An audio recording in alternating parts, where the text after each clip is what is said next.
আসসালামু আলাইকুম রহমতুল্লাহি ওবরকাতুহু। আজকের এই ভিডিও গান প্রত্যেকজনে শেয়ার মারিবলা কোশিশ করিবা।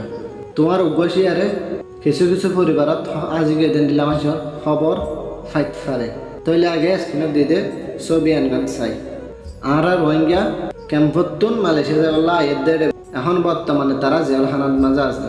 এরা ওডি যাই বুগেলে জেলখানার মাঝে আছে। আর তুমি হয়তো জেলখানার কাহিনী নজানিবা কেলাই হলে তুমি হনদিন জিয়াল না হারো জিয়ান বুগলে জিয়ালখানা বলে হর ইয়ানত তো নাই নিজেও আসছি দে এডে তুই খবর পাইবা দে অতুনত এনতুন যেতুনত থইবা এতুনত। আর যদি এডে ভিতরে অনেকের এগানা গোষ্ঠী তাকে দিতে গেলে আনলয় যোগাযোগ করে আইতে পারিবা। তুমি যদি যোগাযোগ ঘরত দিতে গেলে তুই তো এনে ভর দে একবার নাম আর বাফর নাম সই করে হয়ে ফেরত দিতে গেলে একবার খবর যে দূর ফারে দূর লই দিবল্লা কোশিশ করি পারজন। আশা করি বুঝে যাও।